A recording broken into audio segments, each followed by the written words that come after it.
vários outros, mas aquele lá é bacana. Alguns documentários que eu tenha conseguido despertar a curiosidade de vocês para isso. Tá? Sabendo que nós tocamos apenas a superfície dessas questões todas. A gravitação é tão importante que, recentemente, faz o quê? 4 anos, foi dado um prêmio Nobel para quem trabalha com isso daí. Eles conseguiram descobrir as ondas gravitacionais. É um processo. O prêmio Nobel, primeiro, só acontece, não é para aquelas pessoas que fazem trabalhos profundos, sérios e importantes, né? Porque se fosse assim, o Stephen Hawking teria ganho o prêmio Nobel. Ele fez ótimas teorias. Só que ele nunca ganhou o prêmio Nobel, por quê? Porque as teorias dele não viram, não tem possibilidade de virar uma aplicação tecnológica a curto prazo. O prêmio Nobel é sempre ligado com alguma coisa que tem ou vai ter uma influência no desenvolvimento da nossa tecnologia, ou seja, do nosso bem-estar imediatamente. Ou imediatamente pode ser nos próximos 5 anos, 10 anos, mas alguma coisa que vai se transformar em tecnologia. Né? No caso da gravitação, essas ondas gravitacionais foram medidas porque 2 estrelas lá, muito longe, parecida aquele desenho daqueles 2 sóis que eu pus lá naquela figura, né? 2 estrelas muito pesadas, muito massivas, perto uma da outra. Eu não sei se vocês conseguem me ver aqui, mas a nossa projeção é sempre assim, o Sol e a Terra girando aqui, a Lua e a Terra girando aqui. Bom, de fato não é isso que acontece, né? Porque se um atrai o outro atrai um, então eles ficam fazendo um movimento mais complexo. É claro que se o Sol é muito mais pesado que a Terra fica em torno do Sol assim. A alteração é pouca. Matematicamente isso não altera nada para nós. A gente faz e chega nas mesmas equações, só que a gente não está trabalhando com o Sol e a Terra, a gente fica trabalhando com o que chama o centro de massa e a posição relativa. Isso não importa para nós agora. Mas no caso da Lua, por exemplo, isso daí é bem imediato de ver, porque por mais que a Terra seja, como é bem mais pesada que a Lua, bom, a diferença não é tanta como com relação ao Sol, sem contar que tem os outros planetas, né? Então a Lua está aqui e a Terra fazendo isso aqui, só que a Lua não faz exatamente isso, ela faz uma trepidaçãozinha aqui, ó, porque a Terra está fazendo essa trepidaçãozinha com relação a ela, tá? Se as 2 estrelas são muito parecidas, se elas têm a mesma massa, então elas vão fazer o quê? Elas vão fazer esse movimento assim, ó. Não vai ficar uma em torno da outra, nem a outra em torno da uma, vão ficar as 2 girando assim.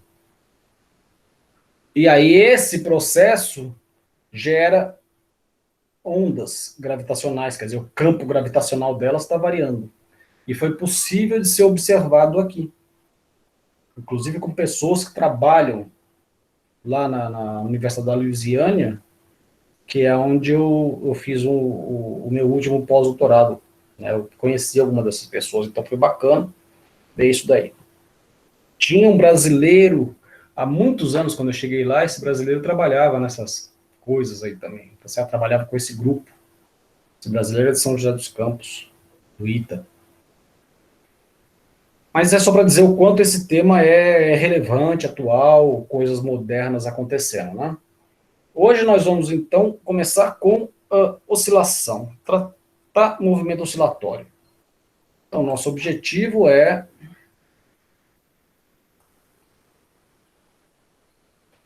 Vamos esperar um pouquinho esse computador se atualizar aqui, porque vocês estão vendo que está dizendo que não está respondendo lá.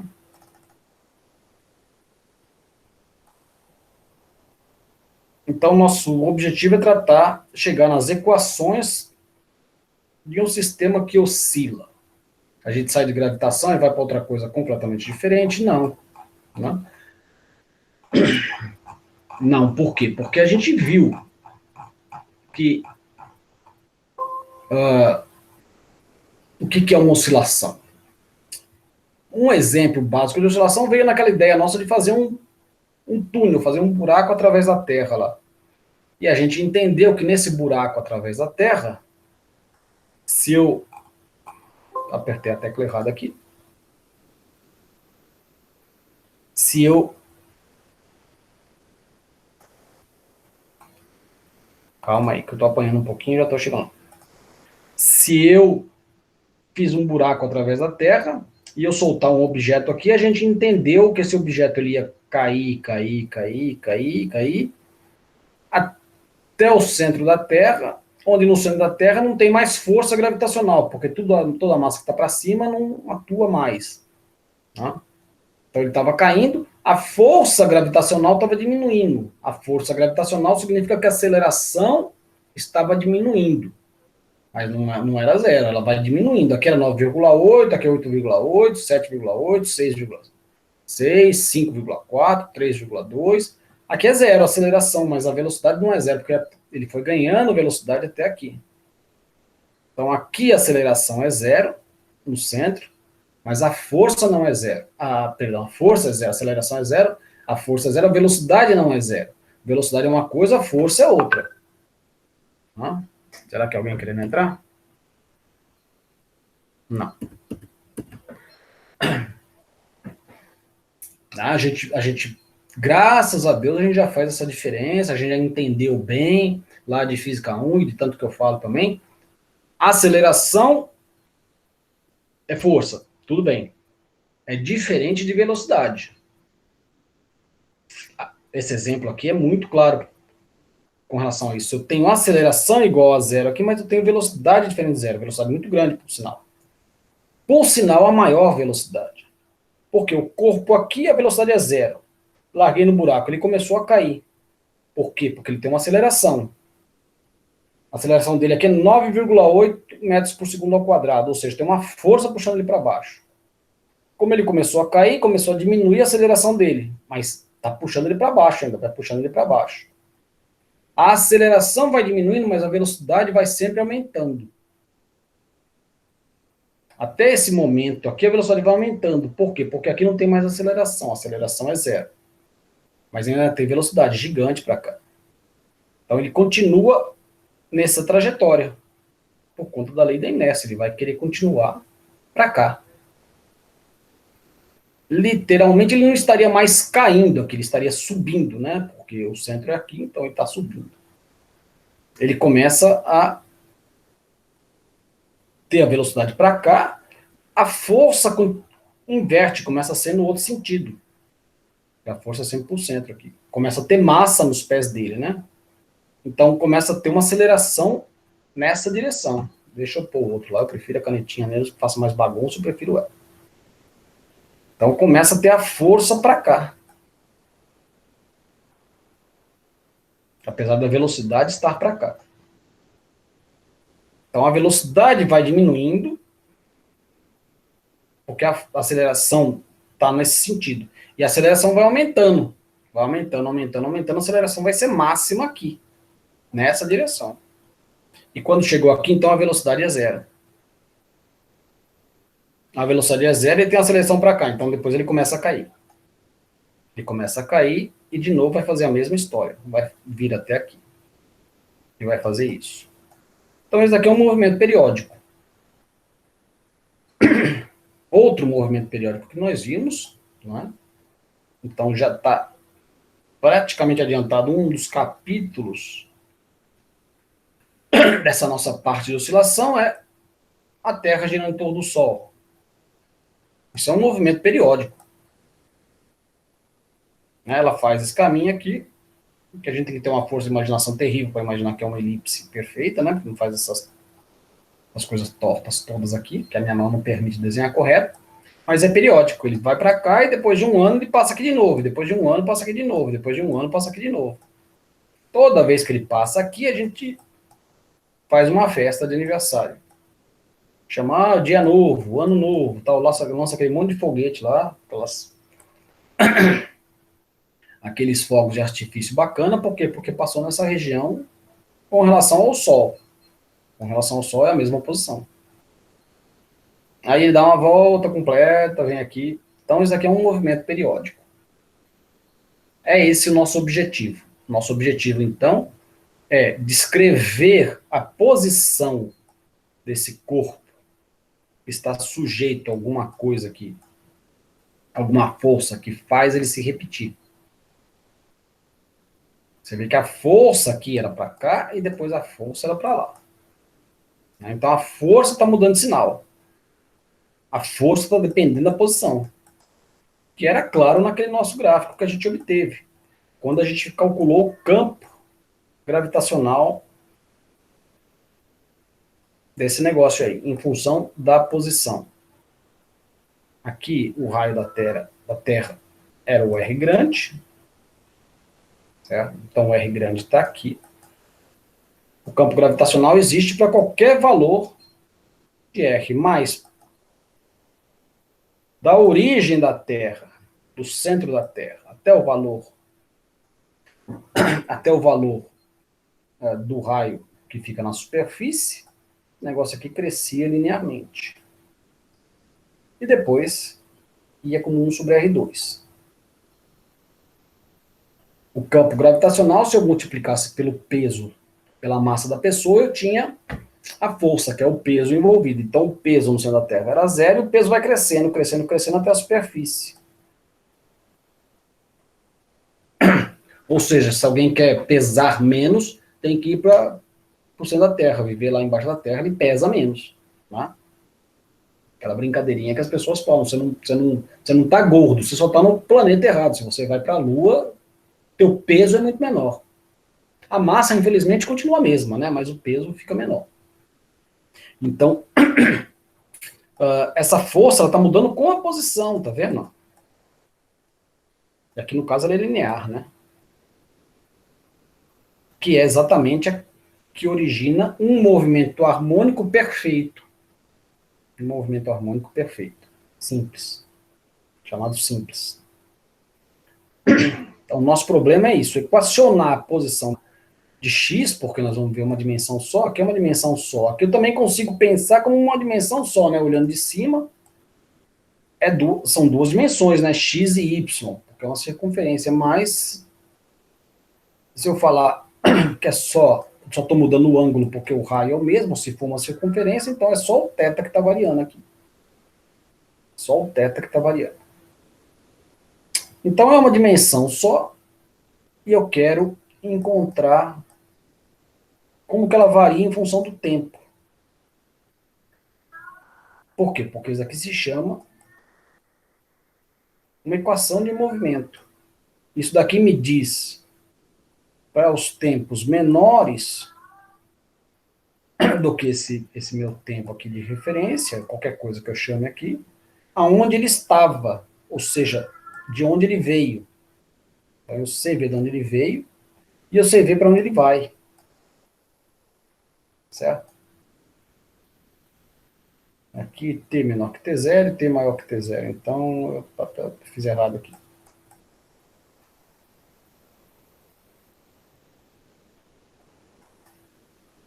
Um T de referência. Pronto. Tá errado de novo aqui. Deixa eu apagar esse negócio. Porque como tá gravando, não posso falar coisa errada, né?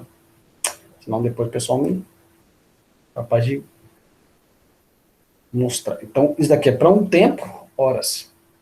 Então, são duas coisas só que eu preciso escrever. Para um tempo T. Cadê minha canetinha? Para um tempo T menor que T0, eu estou dizendo da onde que ele veio. Então, se eu sei as equações de movimento, eu sei de onde que ele veio. E se o tempo for maior do que T0, eu estou dizendo para onde que ele vai.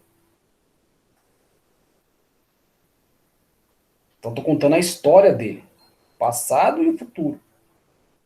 E assim eu posso fazer alguma coisa que me vai melhorar a vida. Eu sei que esse negócio veio daqui, eu sei que ele vai para lá, então eu vou usá-lo para melhorar a minha qualidade de vida. Tá? Então, quando eu sei isso daqui, e a gente vai começar com um sistema mais simples, que é o chamado oscilador harmônico simples. Basicamente, oscilação. Você vê que aqui está oscilação em termo geral, né? Eu estou vendo aqui uma oscilação escrita, uma definição em termo geral. É um movimento que se repete de um lado para o outro. Ele se repete. Se ele se repete, ele tem que passar sempre pela mesma posição. em uma dimensão, ele tem que ir para lá e voltar para cá. Ir para lá e voltar para cá. Como que ele faz isso é uma outra história, né? Se ele vem para cá mais devagarinho, depois vai mais depressa, aí ele vai mais depressa, depois vai mais devagar, ou ele vai sempre na mesma velocidade, volta na mesma velocidade. Essas daqui são as condições do meu problema, de uma oscilação geral, pode acontecer de várias formas. A gente vai ver que o harmônico simples é aquele que ele chega aqui com velocidade zero e aceleração máxima, e na outra ponta, de novo, aceleração máxima e velocidade zero. A velocidade máxima aqui no meio. Tá? Um oscilador harmônico simples é essa característica. Que a gente vai reescrever ela. Vamos... Ele me permite depois usar essa matemática para calcular os casos mais complexos. Tá? Bom, ou seja, oscilação é tudo aquilo que faz uma mudança no meu sistema. No meu sistema, no estado do meu sistema. O estado do meu sistema significa na situação em que meu sistema está. O estado do meu sistema quer dizer isso. Inclusive do ponto de vista até sociológico, né, social, o humor dele oscila muito. Bom, é claro que isso aqui é uma retórica que não se aplica muito, né, porque o humor da pessoa pode estar em baixa aqui, depois está em alta, depois está numa boa, está normal, nem bem nem mal, depois pode estar muito mais baixo, mas a gente não consegue estabelecer um padrão, né? Pelo menos para a maioria das pessoas. A não ser que você estude algum grupo especial, tá certo? Veja, mas como é área de humanas, a gente deixa para lá. Como já dizia um grande amigo meu que é da área de humanas, ele dizia, a física, que é então a engenharia, é a coisa mais fácil que existe porque os átomos não têm alma. Né? Átomo é uma coisa que está lá e responde daquele jeito sempre. Envolveu alma, envolveu o ser humano, a gente não sabe como é que acontece. Então é muito complicado. Então vamos para as coisas simples, vamos fazer isso que a gente faz aqui, que era de exatas. Então exatas está aí por causa disso, porque não envolve essas partes complicadas da vida aqui, humor, né? Então a gente tem que trabalhar com isso que se repete sempre em todos os sentidos. Então uma oscilação é isso. Uma oscilação é alguma coisa que está variando. Sempre da mesma forma. Então essa daqui é uma oscilação padrão. Essa daqui é uma oscilação harmônica, porque é da forma seno, né? Aqui tem um seno. O seno desse x, se eu escrever assim, o x aqui, ele não pode ter unidade de nada, né? Porque o seno não é de alguma coisa que tem unidade. Se eu falar x está em metros, não. X, seno de 15 metros não tem sentido. O seno é sempre de alguma coisa livre. Então pode ser seno de π, de 3π, de 0,5π. 0,5π, que é meio π, vai dar 90 graus. Então graus ou radianos não tem unidade. Tá? Então vamos nos lembrar disso daqui, porque lá para frente a gente vai estar sempre escrevendo alguma coisa e é bom fazer esse teste aqui o tempo todo. Tá? Bom, e aí o oscilador harmônico simples é o nosso começo, porque ele é o pai de todas as oscilações. Ele não é simples porque é modesto, porque é humilde, ele é simples porque é aquele que a gente equaciona ele perfeitamente. As oscilações em geral são muito mais complexas, mas sempre a gente pode decompô-las numa série de oscilações harmônicas simples. Esse processo matemático é uma parte que a gente não vai ver, tá? Não faz parte do nosso métier aqui. Para quem for fazer, quem faz engenharia elétrica, isso daí vai ser uma ferramenta muito comum. A pessoa vai usar isso bastante. Vai aprender, vai continuar depois com isso. Para quem não é da área, não precisa entrar nesse novo domínio. Eu vou comentar um pouco, mas só para comentar, para curiosidade, para saber que existe. Nós vamos nos contentar com o oscilador harmônico simples. E um exemplo básico, um exemplo maior do oscilador harmônico simples é esse sistema massa-mola. Que eu tenho convicção que todos vocês já viram um dia na vida lá no ensino médio. O sistema massa-mola é esse exemplo aqui. Aqui está a massa e aqui está a mola, desenhada como essa espiral aqui. E essa mola representada por uma constante K. Hoje eu vou discutir um pouquinho o que é essa constante K, mesmo porque é a última discussão que a gente vai ter em torno dela, que lá no futuro a gente não trabalha mais com a constante K, não, a gente esquece ela. Essa constante K aí não é boa para nós. É boa lá pro ensino médio, para a gente quando quer começar uma análise dessa, mas logo, logo a gente já pula dela, a gente já joga lá de lado, porque a gente vai ver o significado dela. Ela tem um significado de campo médio. Campo o quê? Um campo é sempre um campo de força, então é um campo médio e que não expressa uma realidade que interessa para nós. Então a gente pega uma outra característica da mola, mais bacana, mais real, mais palpável, tá? Mas então é esse sistema que a gente vai querer estudar. Essa é a posição de equilíbrio. Essa posição aqui significa que a mola está livre. A mola não está nem pressionada e nem esticada. Então, em geral, eu chamo essa posição, né, aqui é o X, é a posição que eu vou estudar em função do tempo. Eu quero saber isso. Né? Sabendo que nessa posição aqui eu estou no equilíbrio. Certo? Um outro sistema que funciona igual ao oscilador harmônico simples é o pêndulo simples. O pêndulo simples é um barbante, em geral eles consideram a massa, com uma bola presa aqui, uma bola que tem uma massa. Ou seja, peso, a força peso só atua aqui, não atua no barbante. O barbante é só para segurar o peso, porque senão esse negócio cairia. Só que então tem uma reação do barbante aqui, segurando ele, impedindo ele de cair.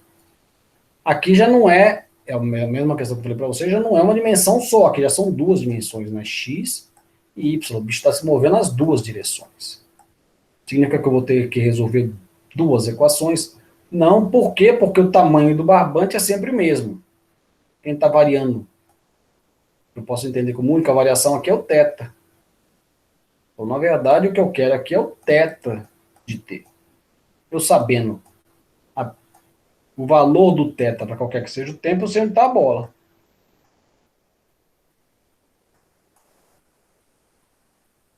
Então, essa é a equação que me importa aqui. Continua sendo uma equação em uma dimensão.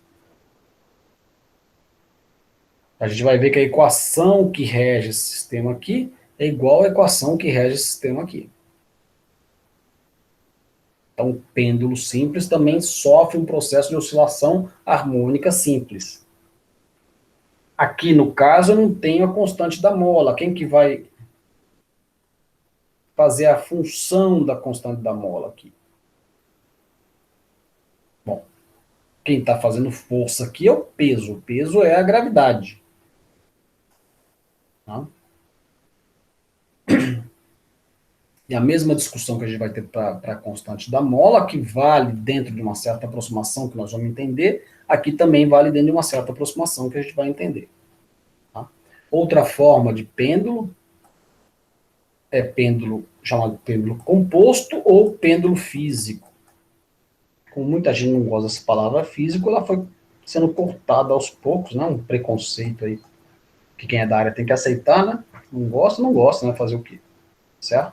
Então ficou mais conhecido como pêndulo composto. Pêndulo composto é um pêndulo cuja massa não está num só lugar, mas está distribuída toda num pedaço. Então você fixou isso daqui, sei lá, esse negócio que parece um violão, você meteu um prego nele na parede, tira ele da posição de equilíbrio, porque a posição de equilíbrio dele é aqui, né, onde você pôs o prego. Aí você tirou ele para essa posição aqui, pôs ele aqui, ele vai oscilar.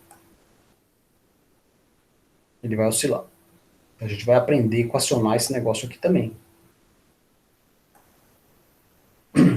Tem outras formas, então, várias outras formas de oscilação que a gente vai ver. Estou só dando exemplo aqui. Aqui já é um pêndulo duplo, então aqui a gente já tem realmente duas coordenadas. A gente já tem a coordenada do primeiro ângulo e do segundo ângulo.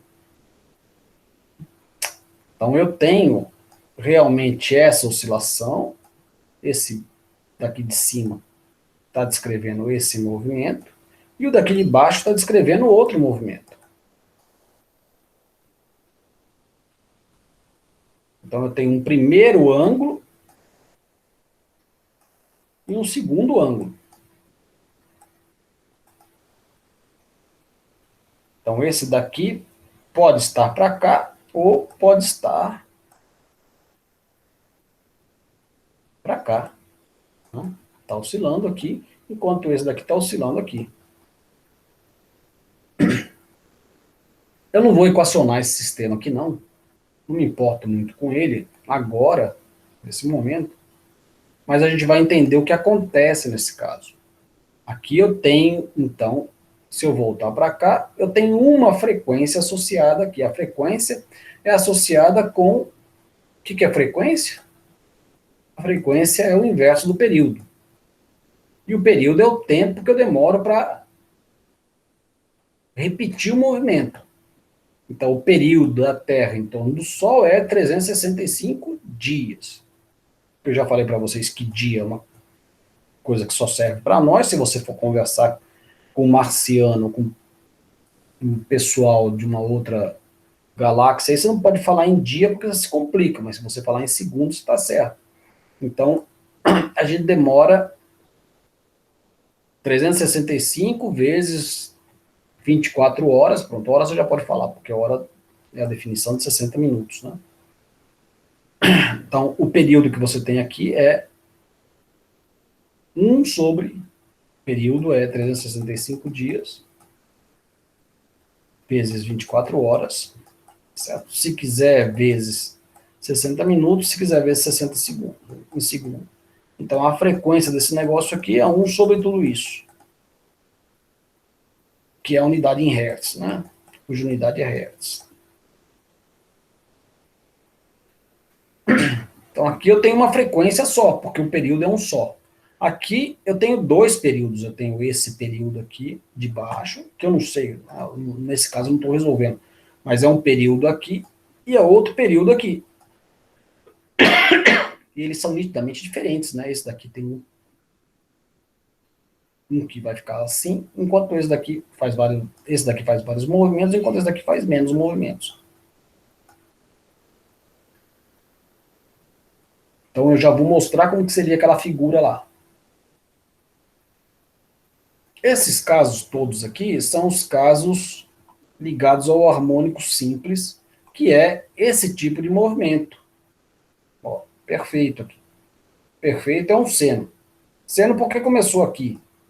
Se começasse aqui em cima, seria cosseno. Se começasse nenhum outro, seria a soma de seno e cosseno. Isso daqui é o chamado harmônico, porque é dessa função trigonométrica básica. Mas você tem outras oscilações que não são harmônicas? Claro que tem. Por exemplo, aqui. Ora, alguém pode olhar para essa figura e falar, não, isso daqui é um ruído, isso daqui é um erro. Esse daqui é outro erro. Isso daqui é outro erro. E a pessoa estaria cometendo um erro, ela muito grave. Por que não? Esse negócio aqui se repete, ó. Esse negócio aqui se repete. É a mesma coisa com esses outros aqui. Então, isso daqui é uma forma de você passar a informação, inclusive, por exemplo, informação confidencial. Claro, nesse caso aqui é muito simples, a pessoa identificaria de imediato que tem uma informação aqui. Mas, como tudo começa assim, eu imagino que os primeiros foram desse jeito. Por quê? Porque, como eu falei para vocês, esse negócio de oscilação tem muito a ver, é muito ligado com a área de engenharia elétrica, principalmente eletrônica. Elétrica também, porque a tensão, a rede que está na nossa casa, a rede elétrica, vocês falam sempre 110 volts, 220 volts, e todo mundo sabe que é corrente alternada. Corrente alternada quer dizer o quê? Que ela varia no tempo.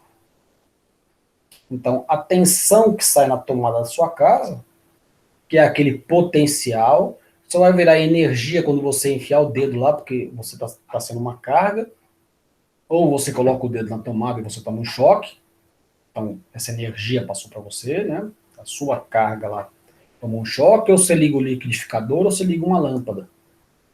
Só que essa diferença de potencial lá, ela varia no tempo. No caso, ela varia no tempo de uma forma senoidal, que a gente supõe que seja esse desenho aqui. Essa é uma das questões onde aparece a oscilação na engenharia elétrica. Na eletrônica também isso acontece muito. Mas mesmo com elétrica, que já se fazia a transmissão de sinal assim, o que acontece? O cara pode montar um circuito que ele faz oscilar um sinal elétrico, ele faz uma carga elétrica ficar fazendo isso aqui. Então, igualzinho o campo gravitacional, o que acontece com a carga elétrica oscilando para lá e para cá? Você vai gerar um campo elétrico. A carga elétrica tem um campo elétrico. A massa gravitacional, né, também tem um campo gravitacional. Se você faz essa massa, o Sol ficar fazendo isso daqui, se o Sol estivesse fazendo isso, você teria um campo gravitacional oscilando. Aqui você tem um campo elétrico oscilando. Se você faz esse campo elétrico oscilar, ele viaja no espaço. O campo elétrico está viajando no espaço. Vai embora. Se você ensina, você escolhe uma forma de fazer isso, e você ensina para o seu amigo que mora lá em uma outra cidade, ele pode ir lá na outra cidade e receber esse sinal. Ele recebe esse sinal e ele sabe o que significa isso daqui. Então a televisão faz isso. A rede, a TV Morena lá, ou a Rede Globo, ou qualquer outra emissora, ela faz uma emissão, você compra um aparelho que recebe essa emissão, porque você tem uma antena lá, no telhado da sua casa, tem uma antena. Esse sinal chegando aqui, ele excita, ele provoca os átomos do seu metal, que é a sua antena, então ele chega na antena e chega no receptor do aparelho. Chega esse sinal. Então, o seu aparelho recebeu esse sinal. Horas, mas a televisão falou, bom, eu mando desse jeito. Quando chegar desse jeito é porque você interpreta que tem uma pessoa lá tomando sorvete. Certo? Então, a forma como eu mando o sinal tem que estar ligada com a forma como eu recebo o sinal. Então, se você fez o básico do básico lá das emissões, as primeiras emissões que eram rádio, você fazia uma emissão, colocava uma música, essa música ia embora, o camarada recebia no rádio essa música, que é esse sinal maior aqui, periódico, por exemplo.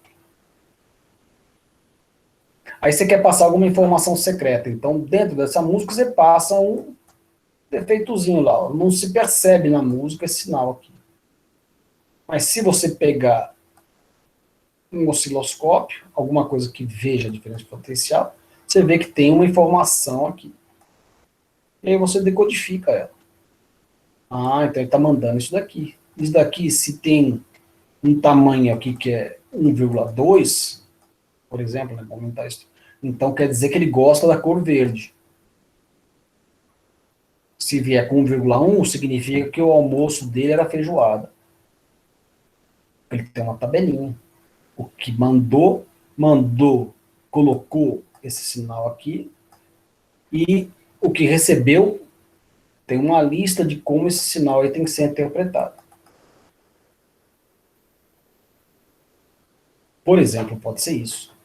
Por exemplo, pode ser esse sinal de baixo aqui. Esse sinal de baixo aqui, ó. Está se repetindo aqui, ó. Está se repetindo aqui. Está se repetindo aqui, ó. Isso pode ser alguma coisa dentro do seu coração, que depois que o cara tirou todos os batimentos, sobrou isso daqui. Então tem um sopro lá dentro do seu coração, tem alguma coisa. Eu estou falando coisa que eu não sei o que é, porque eu não estou sabendo o que são esses sinais aqui, tá certo? Estou só dando as possibilidades. Né? De repente tem alguém aí que é um maluco que sabe direitinho o que é isso aqui, o cara chega e fala, não, mas aí não tem nada a ver, tá? Estou dando um exemplo, estou exemplificando o que pode ser. Só estou vendo periodicidade aqui. E a periodicidade é uma informação para mim. E eu posso colocar uma periodicidade dentro da outra, e dentro da outra, e colocar várias coisas. Então essa minha onda não é só uma onda bonitinha do tipo senoidal, mas ela pode ser complexa, e eu só preciso separar os vários sinais. E é isso que acontece com o nosso Wi-Fi, que é a mesma coisa da questão da antena da televisão, tá certo? E do rádio, por aí vai. Bom, naquele caso do pêndulo duplo, eu tinha duas frequências. Duas frequências é isso aqui, ó. É a mesma coisa. Então, agora só mais detalhando um pouco como duas frequências me passam informação. Então, eu tenho uma frequência, que é essa grande aqui, né? Tem nitidamente uma frequência aqui, ó. E tem a outra frequência que é a pequena. Ele está na pequena o tempo todo. O que esse negócio está fazendo? Então, a grosso modo, ele está aqui, ó. O zero aqui. E ele começa a fazer isso cada vez mais longe. Quando chegou lá no máximo, ele começa a diminuir. Aí chega no zero de novo, aí depois começa a aumentar de novo.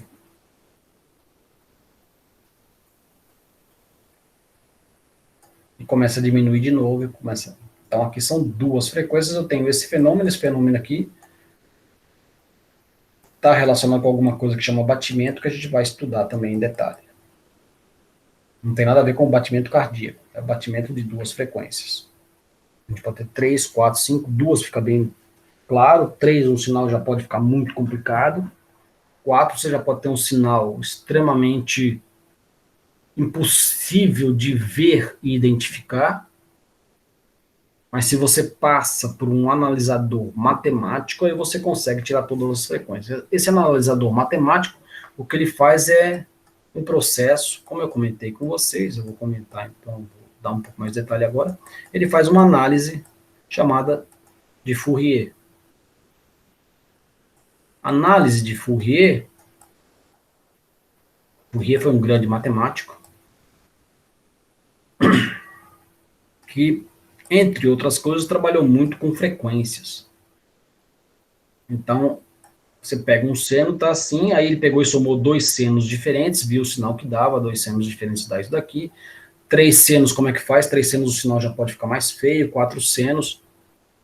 Vai ficando sempre periódico, mas o período pode ficar meio que invisível para nós. Aí, já que ele fez esse primeiro processo, ele desenvolveu o processo inverso, de pegar um sinal complicado, onde pode ter um monte de frequência, que ele não sabe qual que é, e conseguir devolver as frequências originais. Certo?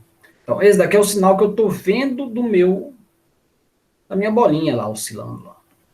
O meu sistema que está oscilando. Se eu passar esse processo numa análise de Fourier, o que ele vai fazer, esse daqui no caso, ele vai fazer assim, vai me apresentar, em função da frequência, o que acontece? Ele vai me apresentar uma frequência e outra frequência.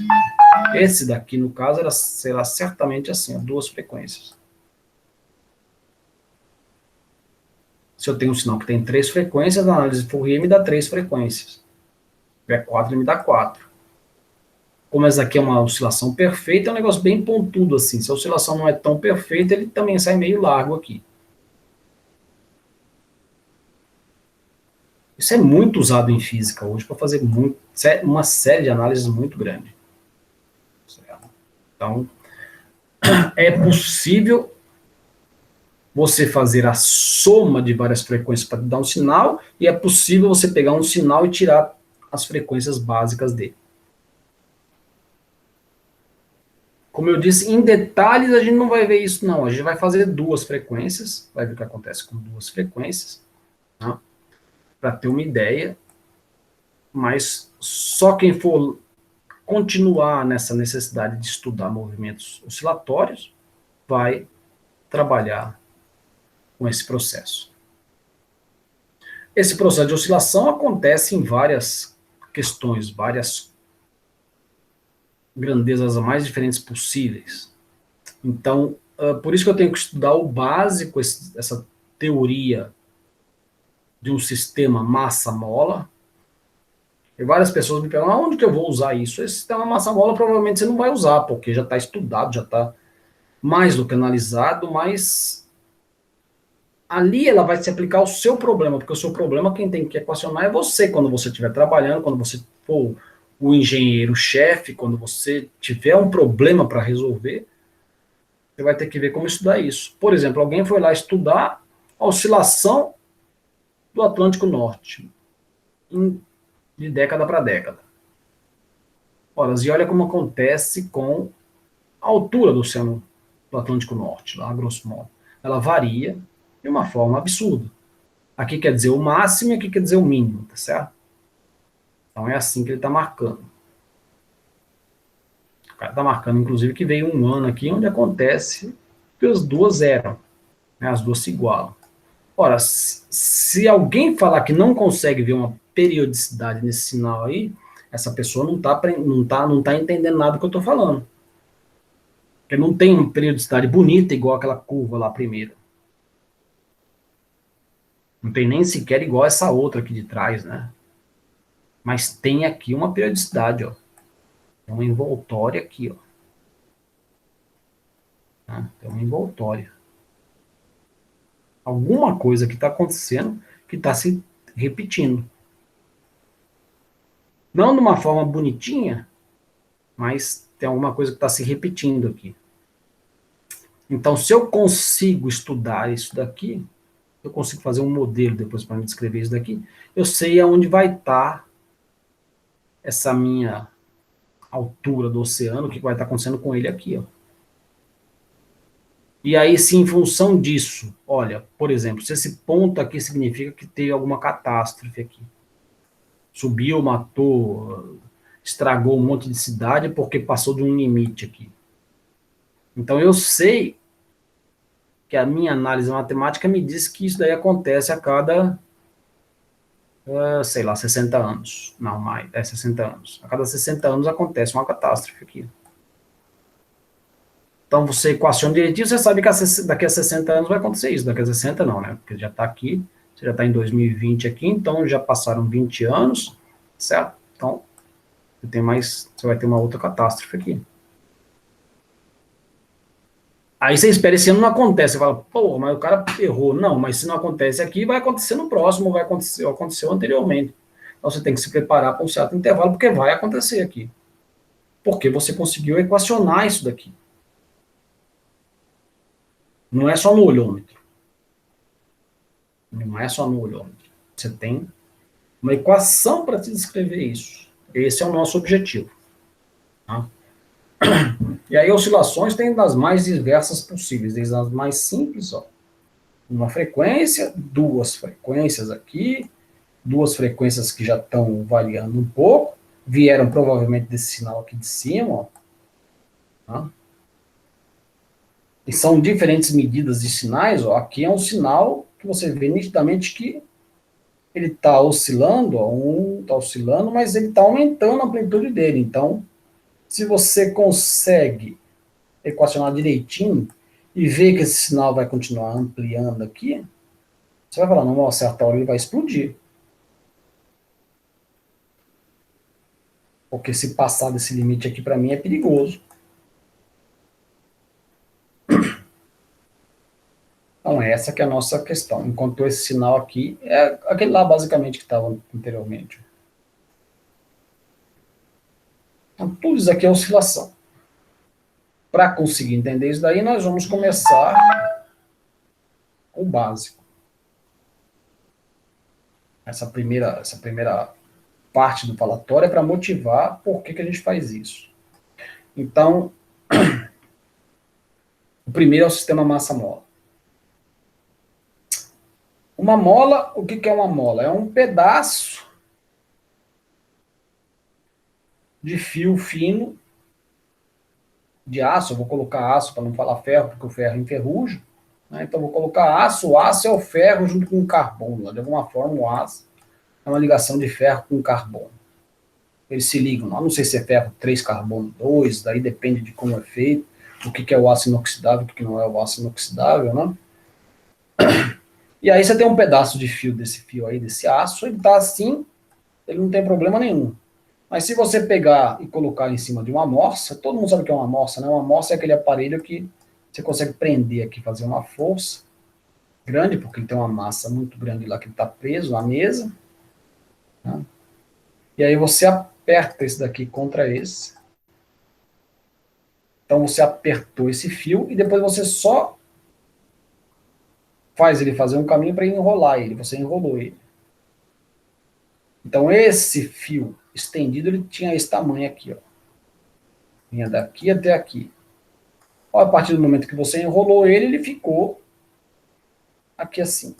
Deixa eu apagar isso daqui que saiu muito feio. Vou tentar fazer um pouco melhor. Vocês sabem que eu vi tentando fazer mágica aqui, né? Porque escrever aqui com o mouse não é fácil, não.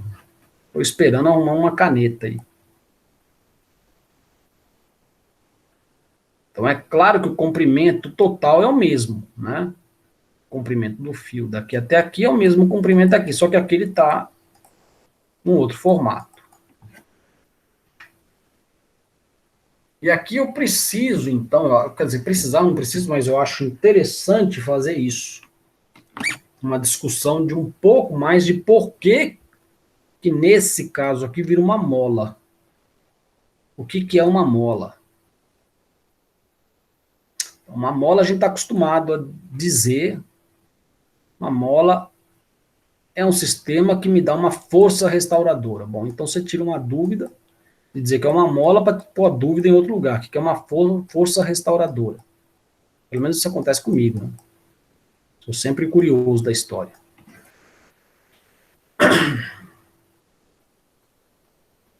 Por que desse jeito que ela fica uma força restauradora mais óbvia? Para isso eu preciso entender, gastar aqui uns 5 minutos, que eu vou retirar essa palavra, não é gastar, vou investir 5 minutos numa explicação aqui mais aprofundada um pouco. Vou apagar tudo isso daqui, porque eu preciso de espaço. E vou pedir para vocês imaginarem o seguinte, a gente está na nossa sala de aula lá, real, não a virtual aqui. Dentro da nossa sala, 4 paredes, aquele monte de cadeira, as pessoas e tudo, e aí eu vou falar, vamos fazer o seguinte, tem uma porta, né? Vamos fazer o seguinte, vamos todo mundo sair, tira tudo, tira as cadeiras, tira tudo, deixa a sala vazia. Completamente vazia, fechada, lacrada. Olhando ela de cima aqui. E aí, eu não tenho nada, não tem atmosfera lá dentro, não tenho nada. Eu consigo abrir a porta, sem atmosfera, sem entrar, sem nada, e jogar lá dentro uma molécula desse meu aço aí. Esse meu ferro com carbono. Pode ser de qualquer outra coisa, hein? Não importa. Eu posso jogar uma molécula de silício. Silício, vocês sabem o que é. É o material que faz os dispositivos eletrônicos. Né? É um grande carro-chefe dessa evolução toda que a gente vive aí com celular, com tudo, é silício. Você pode fazer isso com carbono puro, você pode fazer isso com manganês, com mercúrio, qualquer outra coisa que você fizer. Eu quero que vocês pensem o que vai acontecer. Então você jogou lá na forma de molécula, não na forma, pode ser na forma de átomo também, tá certo? Mas vamos pensar na forma de molécula, porque a molécula já é mais, ela não tem mais interação com outras moléculas. A menos que seja orgânico, né? Bom, pode ter alteração com outras moléculas, claro, mas eu quero um sistema que não interaja para se formar a molécula. Já está formado aqui. Né? Ela já está formada. Se você abriu a porta e soltou ela lá, o peso não vai interferir. Vou pegar, essa daqui estou olhando de cima, vou olhar aqui de lado, tá certo? Então a nossa sala está lá. Então, se você abriu a porta e jogou o átomo aqui dentro, a molécula aqui dentro, ela vai viajar a uma certa hora, o peso atua nela, ela vai parar no chão. No chão tem a normal, pronto, acabou a história. Então não me interessa essa parte. Me interessa só o seguinte, perguntar onde que ela vai parar. Bom, ela vai parar onde ela quiser aqui, né? Ela tem o direito de parar onde ela quiser. Tipo que ela parou aqui. Não interage com ninguém, não tem mais nada no mundo, é só ela, então ela ficou em algum lugar. Só que daí você abre a porta e coloca outra. Aonde essa outra vai ficar? Aqui, ali, essa outra vai, eu vou colocar entre aspas aqui, essa outra já vai começar, já vai ver essa daqui. Ela vai ver essa daqui no sentido de visão mesmo? Não, claro que não. No sentido emocional da palavra? Não, claro que não. No sentido espiritual da palavra? Não, claro que não. Ela vai ver porque ela vai sentir essa outra aqui. Sentir o quê? O que ela está sentindo dessa outra aqui? Sentindo a presença, sentindo o perfume da outra? Não, claro que não. O que ela está... Como que ela está percebendo a existência dessa outra aqui? Ora, um átomo é uma estrutura neutra, né? Você tem prótons aqui e nêutrons aqui fora. Prótons aqui dentro e elétrons aqui fora. O átomo mais simples do mundo é o de hidrogênio. É um próton só e um elétron só. Já dá para a gente ver isso que eu vou falar com relação a ele. Imagina com relação aos outros. Os outros só vai piorar a situação. Só vai aumentar isso daqui.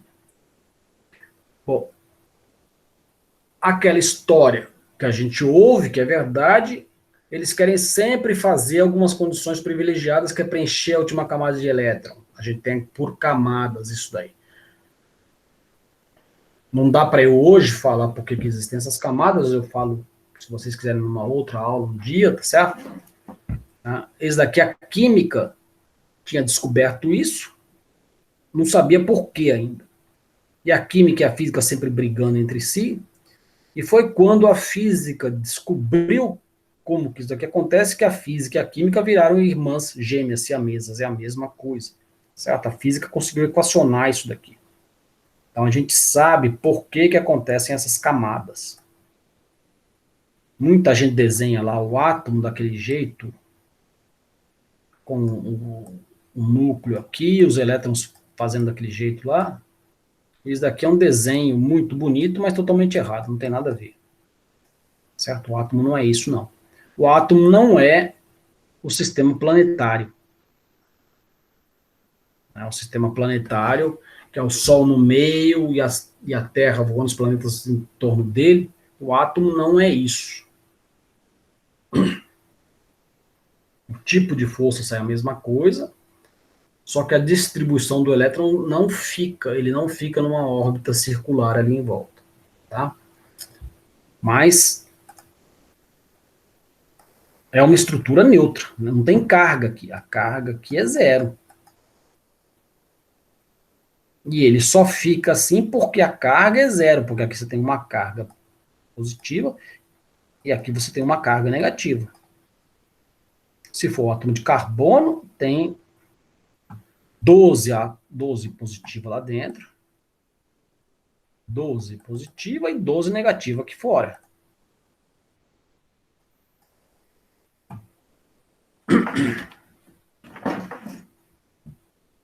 E todos eles são assim.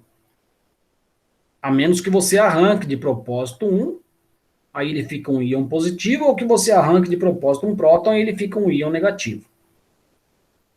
E logo, logo ele vai encontrar a carga que está faltando e vai ficar neutro. Então, essa partícula que a gente colocou aqui, ela é neutra, ela não vê a outra por causa do campo elétrico. Opa, peraí, essa informação que eu falei agora, se alguém aceitou, está aceitando errado. Eu induzi vocês a um erro. Porque tudo bem, os átomos são neutros. O campo elétrico resultante dele não é neutro, não é zero.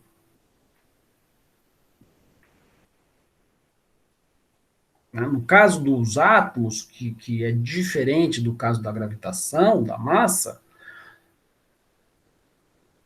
porque as cargas podem ser positivas e negativas, no caso da massa não dá, né? Você vai ter sempre massa só positiva. Certo? Mas a gente viu um problema lá em que dá para tratar a solução como se houvesse uma massa negativa. Né? Então eu posso pensar numa situação em que existe uma massa negativa lá, matematicamente. Tá? Aqui no caso dos átomos, isso já é direto. E você tem, então, uma carga positiva aqui e uma carga negativa lá. Então, para quem está aqui de fora, a carga, bem longe, a carga total é zero. Então, o campo é zero. Não, mas aqui não. Quem está perto, não. Porque se você trouxer uma outra carga aqui, e for uma carga positiva, o que ela vai ver? Se essa carga aqui também é positiva, ela vai ver uma repulsão por conta das daqui, e vai ver uma atração por conta das daqui. Então, tem uma força resultante. Então, o campo aqui não é zero. Por que não é zero? Porque tem um campo chamado um campo de dipolo. Qualquer carga que você põe aqui, ele quer, a gente toma sempre como referência positiva, ela quer ir para lá.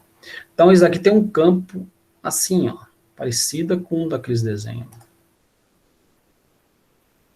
É o campo elétrico. Para quem está de muito longe, esse campo aqui é como se fosse zero. Mas para quem está de muito, quem está próximo não começa a ver. Ou seja, então é claro que dentro da minha ideia lá de dizer uma carga e outra carga, bom, ela vai ver essa daqui muito pouco, porque o espaço é grande, mas a partir do momento que eu começar a colocar muitas cargas, então começa a haver uma interação entre elas. Então, aonde que elas vão se distribuir? Vai ser de uma forma totalmente aleatória? Não. Elas vão seguir uma ordem. A ordem depende de como é essa estrutura aqui, de como é a estrutura do que você está colocando. Eu não posso falar, olha, vai ser tudo arrumado na forma de quadrinho. Só de quadrinho. Vão se arrumar aqui exatamente alinhado. Ou não, vai ser tudo arrumado na forma de triângulo. Ou vai ser arrumado na forma de colmeia.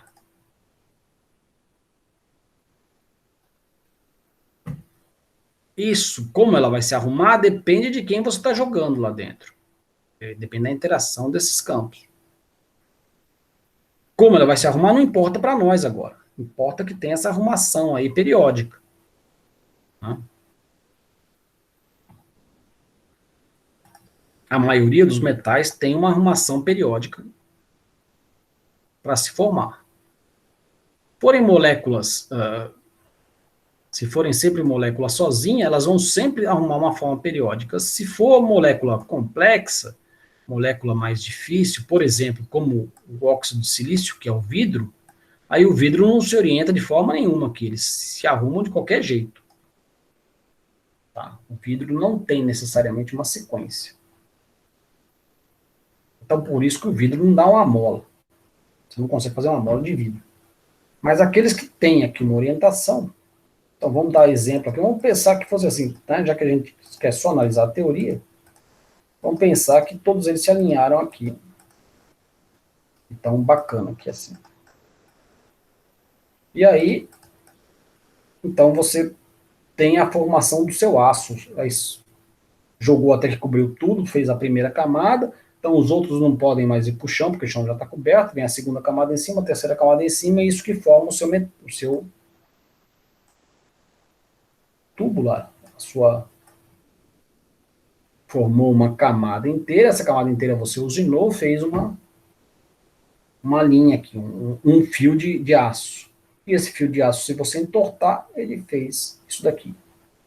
Olha, por que eu estou falando tudo isso aqui? Porque quer dizer que essas partículas estão estáveis entre si por uma condição primária delas. Elas vieram para cá e essa posição que elas querem ficar. Quando você desloca elas dessa posição, quer dizer, você pegou.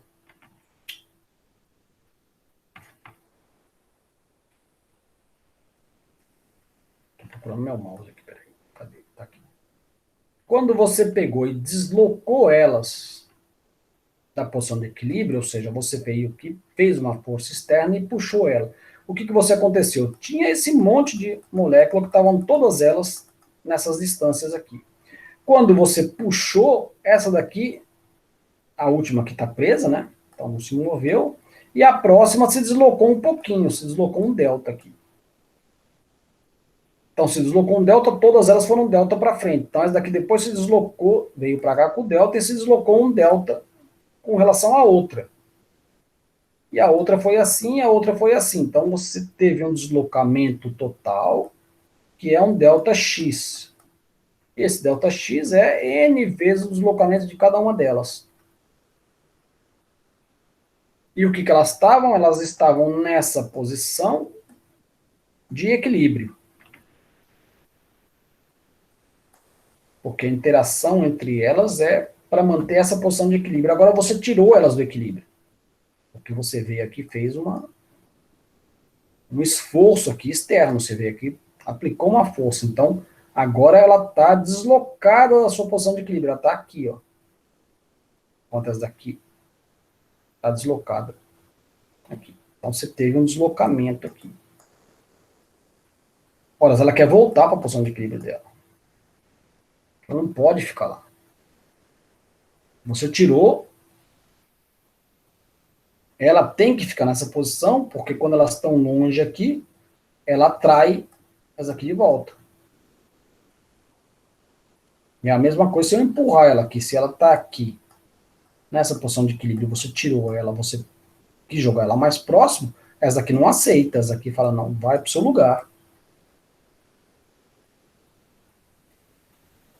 É claro que é tudo baseado no fato que você está segurando aqui de um lado, né? Se você não estiver segurando aqui, você puxa esse corpo para lá e a mola vai embora, né? Se aqui tivesse cortado, não teria problema nenhum, né? Então, a mola só fica acompanhando o seu deslocamento. Mas como ela está presa aqui, então você começa a tirar as partículas da posição de equilíbrio e elas têm que voltar para a posição de equilíbrio. Por quê? Porque essa interação elétrica entre elas, que deu essa posição de equilíbrio, foi prejudicada, foi alterada. Ora, enquanto esse deslocamento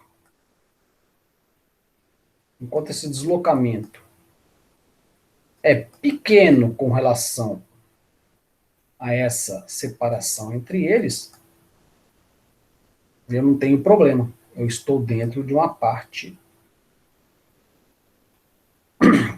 que funciona essa força, esse sistema, essa vontade de restaurar. Se for grande, eu quebro essa estrutura. Se o deslocamento for muito grande, eu quebro essa estrutura. Vou voltar ainda nessa parte de pequeno e grande lá para frente. Mas então, aqui é para entender por que existe uma força de restauração. Porque a posição de equilíbrio natural dessas moléculas é aquelas com cadeira marcada. Quando você tirou dessa posição, eles têm que voltar para ela. Então, porque isso é uma condição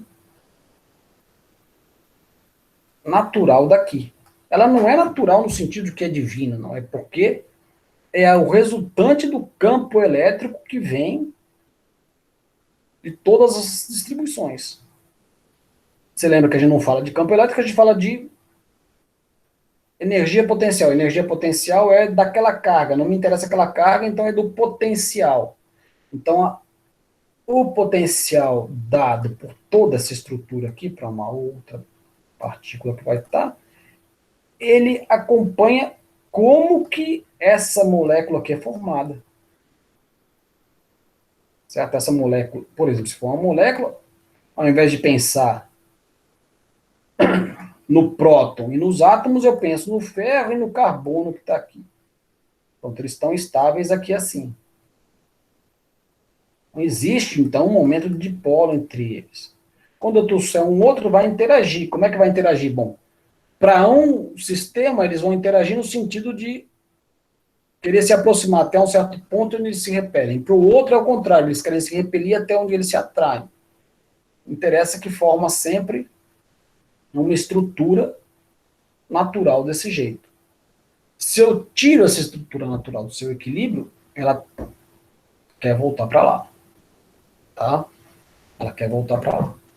Então, recai sempre a questão da mola nessa distribuição interna aqui. Como eu não sei equacionar quem são esses potenciais aqui, um a menos que eu vá estudar cada caso, né? E aí é só para quem é físico, lá que está fazendo para um certo material, para nós não interessa. Então eu descrevo, eu falo, bom, isso aqui responde de uma forma K. Esse K aqui está me descrevendo tudo, toda essa periodicidade e é o esforço que eu faço quando eu tiro ele da posição de equilíbrio. Certo? E aí vem então essa força restauradora para voltar para a minha origem. Basicamente é isso, então. Uma posição, aqui eu estou na posição onde a mola está livre, nessa primeira figura, né, que eu chamei de zero aqui. E aí, nesse desenho aqui, eu fiz o seguinte, eu empurrei a mola. Então, eu apertei os átomos da mola. Eles querem ficar nessa posição, mas eu apertei eles. Então, eles vão fazer uma força para se separar, para voltar para a posição original. Então, enquanto essa força aqui existir, ela vai, se eu apertei aqui e fico apertando, então a mola fica comprimida o tempo todo e essa força é igual a essa. A partir do momento que eu jogo essa força fora, o que acontece? Tem uma força sozinha atuando aqui. Nessa situação, com a força azul existente, a somatória das forças é igual a zero. A partir do momento que eu arranquei essa força, você tem a força da mola provocando uma variação na quantidade de movimento. A somatória das forças é só essa. Então vai me dar uma variação na quantidade de movimento, significa que vai me dar uma aceleração, vai me dar EMA aqui. Porque a massa aqui é a mesma, né? A massa é a massa do que está aqui. Então você tirou isso daqui, pronto. Ele ganha uma aceleração, significa que ele ganha velocidade. Então a velocidade vai ser, aqui nesse caso, na direção da força. E aí essa força que está atuando vai atuar até onde? Até aqui. Recai tudo lá nos meus átomos que estão lá. Se apertou muito eles querem se separar, então eles começam a se separar e começam a ir. E passam da posição de equilíbrio, porque tem velocidade. Eles passam da posição de equilíbrio, então eles começam a ficar mais separados do que deveriam. Aí, então, a força começa a atuar no sentido contrário. Então, apesar dele estar com velocidade para lá, a força está para cá. Você vê a força sempre para o mesmo ponto.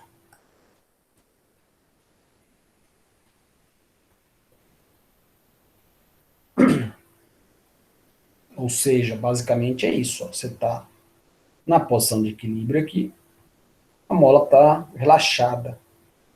Os átomos, as moléculas estão em suas posições de equilíbrio. Você tirou ela, pôs ela aqui, ela ficou distendida. Os átomos estão mais separados do que deveriam estar. Você apertou ela, os átomos estão mais próximos do que deveriam estar. Então, essa daqui dá uma força para cá e essa daqui dá uma força para lá. O valor do deslocamento, se você fizer aqui,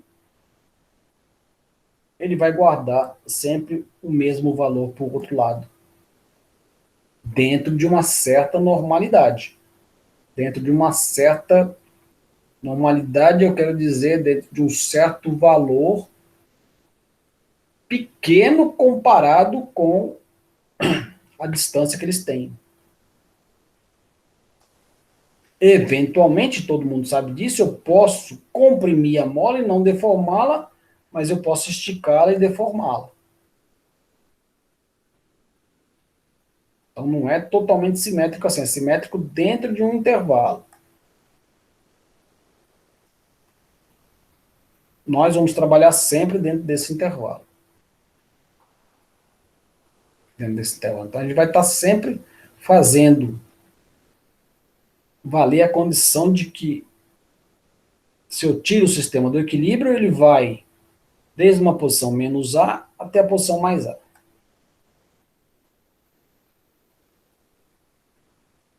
Então aqui eu apertei ele aqui, eu solto, ele vem, passa pela origem, chega no outro extremo, começa a voltar, passa pela origem e vem para cá. Vê que interessante, se eu estou só aqui sentado nessa posição, só consigo ver que está nessa posição, em um certo momento eu vejo aquele negócio passando para lá, em um certo momento eu vejo ele passando para cá. Então o período não pode ser só o fato do objeto passar por aquele ponto. No caso do sistema Sol e Terra, não tem dúvida. Cada vez que a Terra passa por aqui, é um período. Porque ela teve que dar a volta inteira. Mas se eu estou olhando no horizonte aqui, e a Terra está fazendo isso, ó, então ela passa, eu estou olhando, né, bem daqui assim, ó, meu olho está aqui. Ó. Então o que eu estou vendo é a Terra fazer isso. Na verdade, está fazendo uma circunferência, mas eu não estou vendo ela fazer a circunferência. Então eu vejo uma hora que ela passa para cá e uma hora que ela passa para lá. Ou seja, eu estou vendo esse ponto aqui e esse ponto aqui. Porque aqui a Terra está passando para cá e aqui a Terra está passando para lá. Então não adianta o corpo passar pelo mesmo lugar. O período não é isso. Ele tem que passar pelo mesmo lugar com a mesma velocidade para definir um período. Aqui ele passou para lá e aqui ele passou para cá.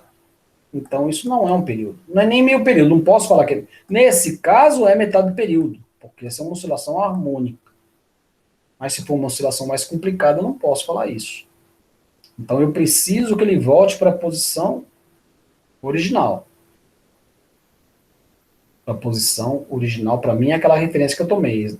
Se for essa daqui, por exemplo, é essa. Então ele tem que vir e tem que de novo estar aqui fazendo isso. Pronto. Então o tempo que ele demorou para vir daqui até aqui, esse tempo eu chamo de período. Se eu peguei essa daqui como referência, eu tenho que esperar ela chegar nessa condição de novo. Com a mesma velocidade. Então o tempo daqui até aqui é período. E no caso, aí sim, esse é igual a esse.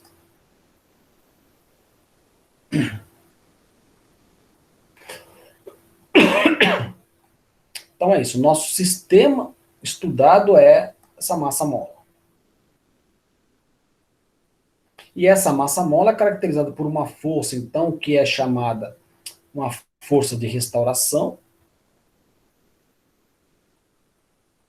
que vocês sempre ouviram como lei de Hooke, porque é uma aproximação onde eu admito que a força necessária para voltar para a posição de origem é linear. Então eu posso ir lá na minha configuração básica dos átomos, que é a mesma coisa. Eu tiro um átomo de perto do outro, e quanto que isso daí influenciou? Ora, se esse deslocamento é pequeno, eu não sei como que é essa força de restauração.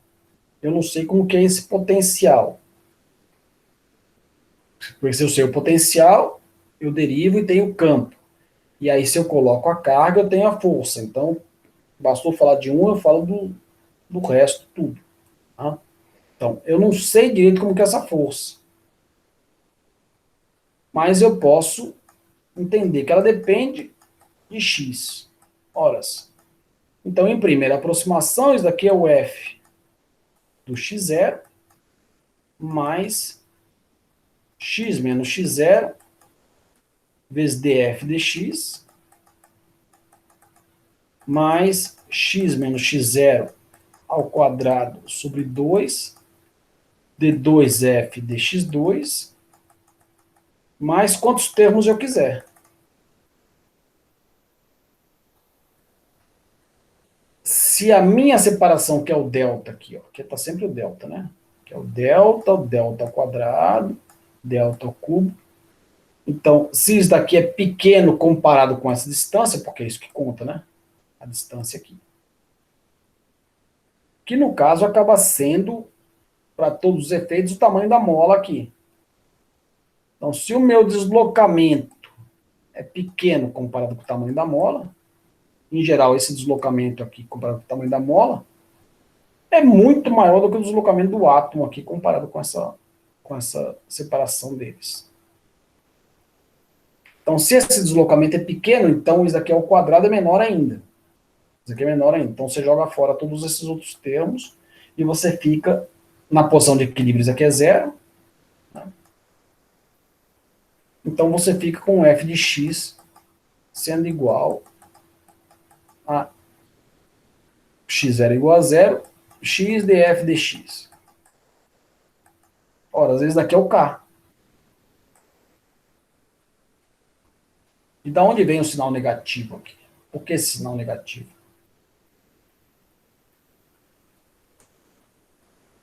Porque se eu chamar aqui de zero, deixa eu apagar aqui, que isso aqui é importante. Então,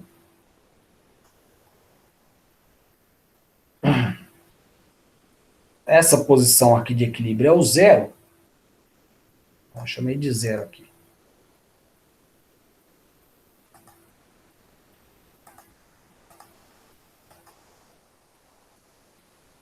Chamei de zero aqui. Ó. Então, quando eu colocar ela num x positivo, para onde que é a força? A força é o sinal contrário. É para menos. Se o x é igual a 5, a força aponta para onde? A força aponta na direção, não do 5, mas do menos. Então, a direção da força está me dando sinal de menos. Se eu estou aqui na posição de menos 5, se eu faço x igual a menos 5, onde está o corpo lá? O corpo agora está na posição de menos 5. Para onde que é a força? A força é no sinal contrário do menos aqui. A força é apontada para o positivo. Então, eu preciso olhar esse sinal aqui. Ele só está ligado com a direção da força. Perdão, o sentido da força. Não a direção, porque aqui é um dimensional, só tem uma dimensão, então não tem direção. Né? Só tem sentido aqui. Então, o x positivo, a força tem um sentido negativo. O x negativo, a força tem um sentido positivo. Ou seja, essa força está sempre querendo me levar para zero. Sempre a posição igual a zero.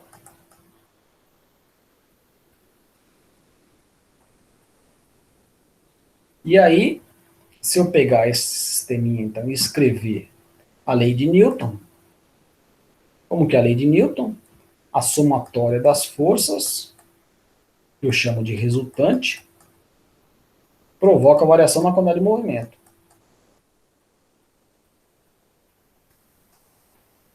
A massa é constante, então isso aqui é mdv dt. mdv dt. Ou ma, nesse caso. Então, ma é a somatória das forças. Olha, quem que é a força? A gente acabou de ver que é menos kx. A única força atuando aí é menos kx.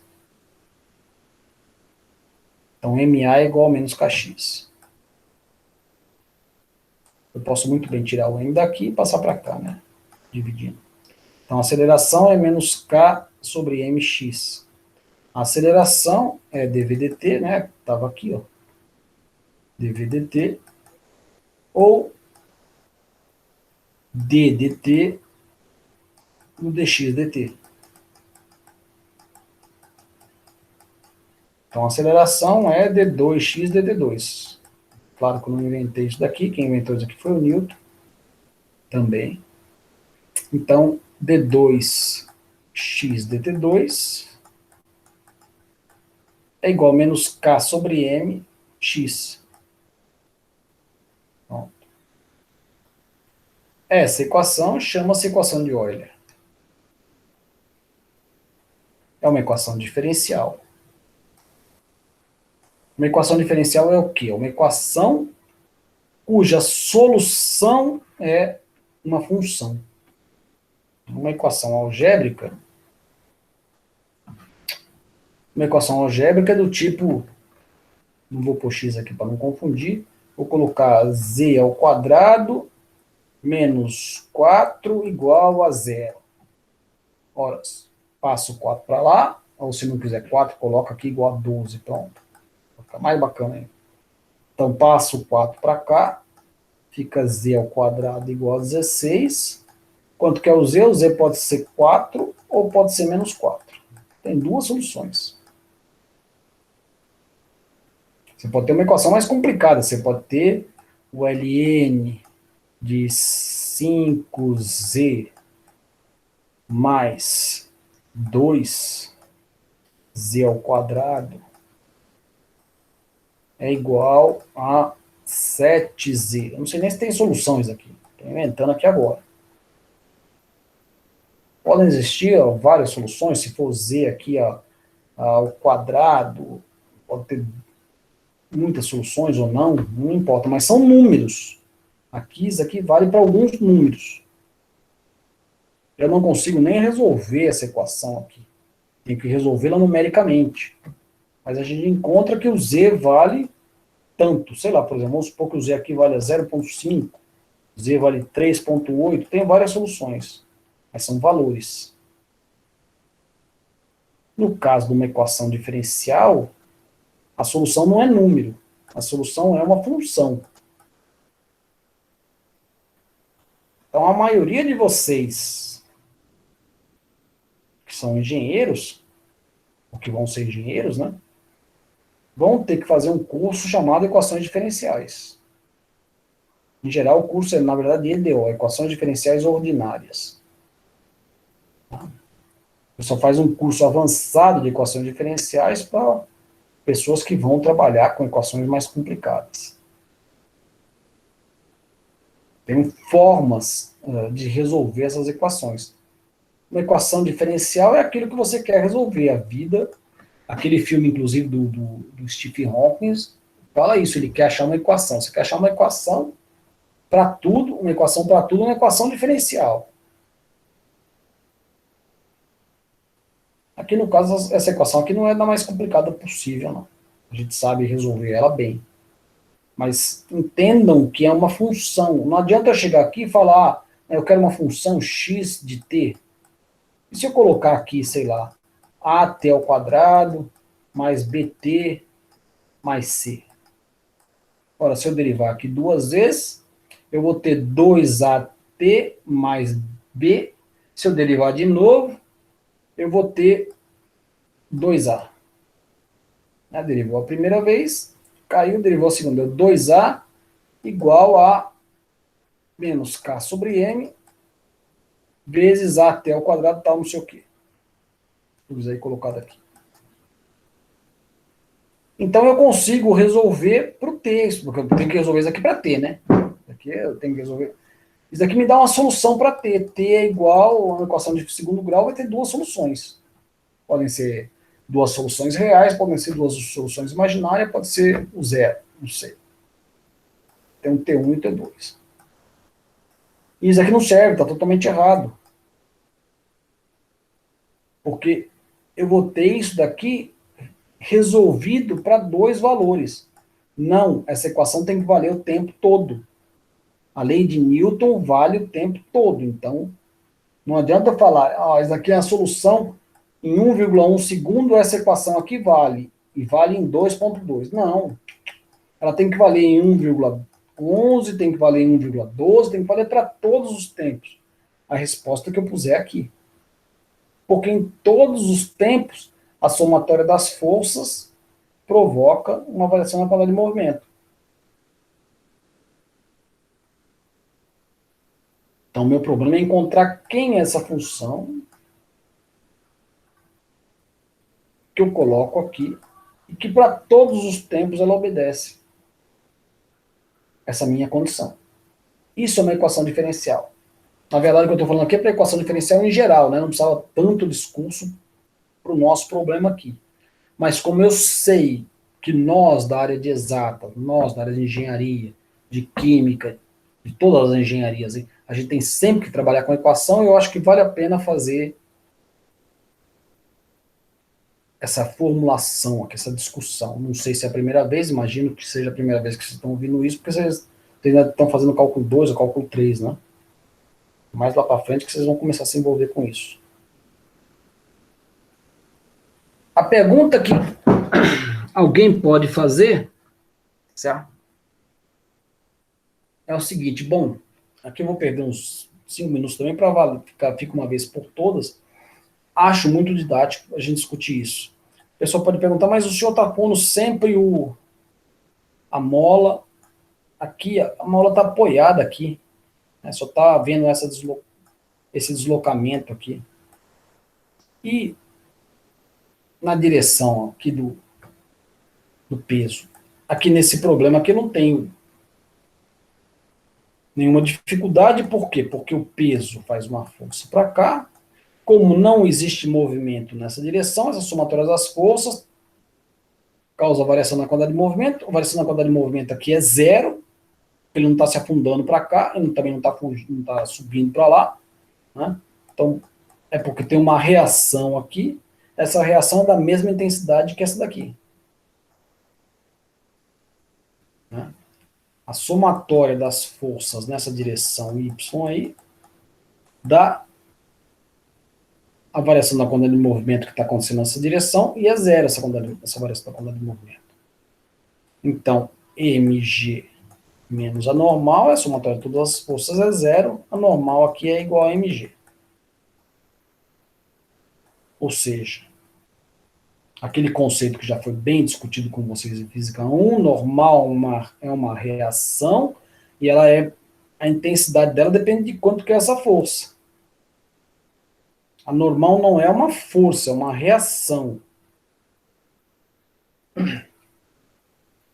Então, se a massa é maior, essa força é maior, a normal é maior.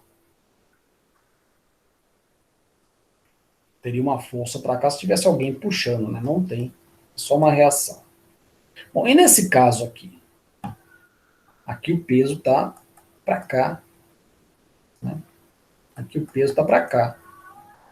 Tem uma posição de equilíbrio e você deslocou. Então, deslocou tem a força da mola aqui. A força da mola que eu vou colocar aqui.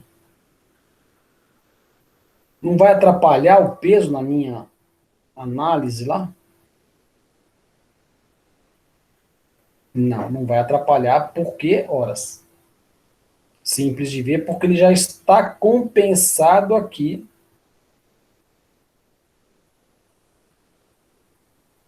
nessa primeira posição da chamada de equilíbrio aqui.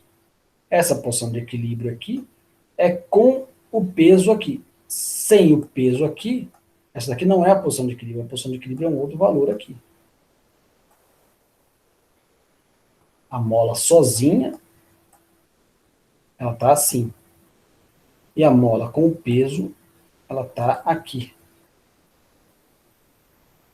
Então, o peso já distendeu um pouco a mola. Então, já tem o peso para cá e já tem o equilíbrio para lá. O equivalente da normal. O equivalente da normal está o tempo todo aqui acontecendo. Vamos ver como é que isso fica na forma de equação, para a gente entender isso mais claro. Ó, muito mais bonito do que o meu desenho. Tá? A mola sozinha.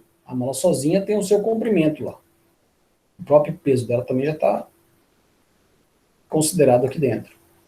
Quando você colocou um peso, ela saiu dessa posição que era o L0, o deslocamento natural dela, o tamanho natural dela, perdão, para um L0 mais um X0. Porque aqui nessa posição o peso está sempre atuando, então, e ela parou nessa situação aqui, então nesse momento, não tem movimento, não tem nada, nesse momento aconteceu que essa força para segurar o peso tem que ser igual a mg. Então você determina quanto que é o seu x0, porque a força da mola é kx, né? A força da mola é kx. Se deslocou de um tanto x0, nessa posição de equilíbrio, kx0 é igual a mg. Por quê? Porque a somatória de todas as forças é igual a zero. Nessa posição, se ele está parado ali, não tem variação de quantidade de movimento. Então aqui é kx0, que está para um lado, está para cima. Tá? Se ele está para cima, eu considero ele como sendo positivo. Menos o mg, que é para baixo. Está para baixo. É igual a zero, então eu caio nessa equação aqui. Ou seja, então a gente conclui que o x0 é mg sobre k. É a posição de equilíbrio aqui. Certo? Se agora eu desloco o peso a partir desse x0, que no caso aqui ele chamou de zero. Vamos esquecer isso daqui. Vamos equacionar direitinho aqui. Tá? Vamos deslocar ele a partir desse ponto. Se eu desloco ele a partir desse ponto, então tem uma força extra e a mola está puxando ela para cima.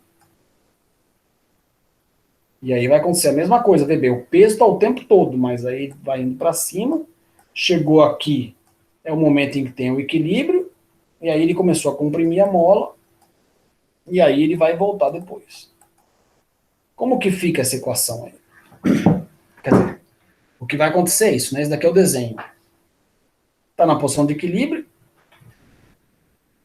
certo? A posição de equilíbrio é aqui, ó. Tirou da posição de equilíbrio aqui para baixo, então ele é puxado para cima, até a posição de equilíbrio, ele passa porque tem a velocidade, né? O peso está sempre atuando.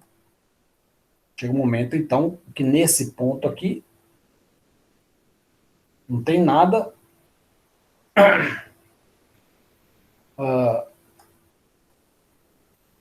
como aceleração, porque aqui nesse ponto é o ponto de equilíbrio. Né? É o ponto de equilíbrio, é aqui. Aí ele continua subindo, porque ele já tinha velocidade, certo? E o peso está vindo para cá, até que ele chega no ponto de máximo, que é esse daqui.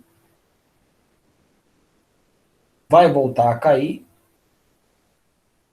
e vai fazer o mesmo movimento, certo? Pronto. Nós vamos equacionar isso na próxima transparência. Antes de eu passar para a próxima transparência, só essas duas definições aqui. A amplitude é o máximo que ele atinge. Esse máximo é essa posição aqui, que é igual ao mínimo, que é essa posição aqui. Ou seja, de máximo até mínimo, é o que eu chamo de duas vezes a amplitude.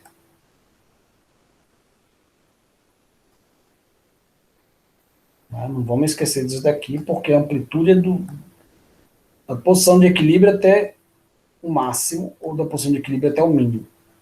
Então, do máximo até o mínimo é duas vezes a posição de amplitude. E o período é quando ele começa a se repetir. Como eu já expliquei lá, a hora que ele recupera a mesma posição exatamente. Então, pronto, o período é esse tempo aqui. Bom, Se eu estiver equacionando lá, então, não, não dá para fazer essa equação, né? Porque essa equação aqui, na direção vertical aqui, já matou, que é normal igual ao peso. Aqui não. Aqui o que a gente tem é a lei de Newton, então, que me diz que a somatória de todas as forças é variação da quantidade de movimento, que é MA. A somatória de todas as forças é o peso que está atuando para cá e o deslocamento está contra o movimento, sempre. Tá? Se o x é positivo, o deslocamento é para negativo. Se o x é negativo, o deslocamento é para positivo.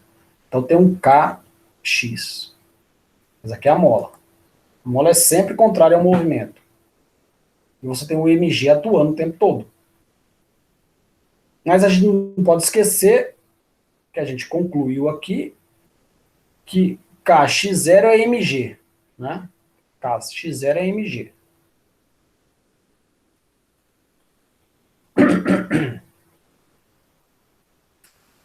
Então eu posso, quer dizer, colocar isso aqui se eu quiser. Kx0. Então fica k x menos x0 com menos aqui na frente, certo? Menos kx menos kx0.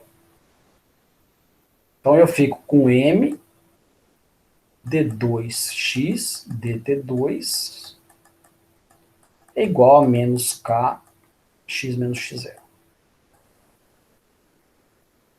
Porque esse daqui depende do tempo, esse daqui depende do tempo, esse daqui não depende, né? Ora, se eu substituir o x', vou chamar de x', x igual a menos x0, então aqui ficou x'. E se eu fizer uma derivada desse negócio aqui, é uma derivada disso. A derivada disso aqui é constante. Então, uma derivada segunda é igual a uma derivada segunda. Então, a derivada segunda de x é igual a derivada segunda de x'. Então, substituo isso daqui pela derivada segunda de x'. E aqui ficou k vezes x', que é a mesma equação de Euler, com um erro gráfico aqui que eu tenho que corrigir, que tem um menos aqui da frente. Vou digitar isso agora. Falei isso de manhã e aqui agora e não fiz a tarde, devia ter feito. Tem um menos aqui na frente. É a mesma equação, né? Onde o x', o que é? X menos x0. Que é o que? X menos x0, que é exatamente o chamado de zero aqui. Então estava certinho isso daqui.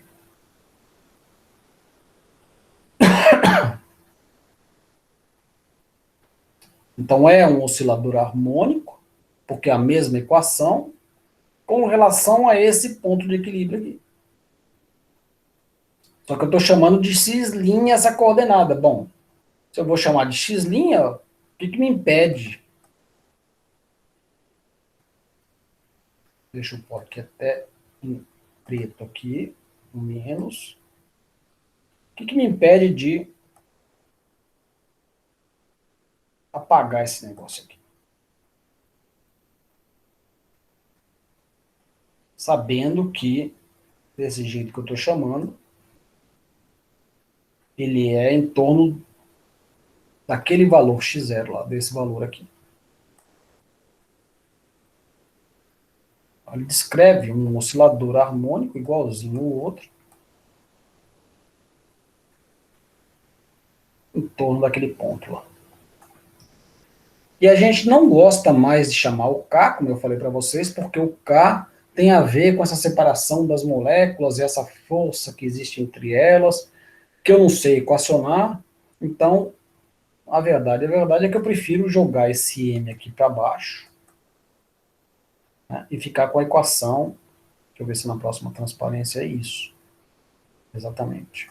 Eu prefiro jogar o K lá para baixo, fica d2x dt2 igual a menos K sobre M, tá? d2x dt2, menos K sobre M igual a zero. K sobre M eu chamo de ômega.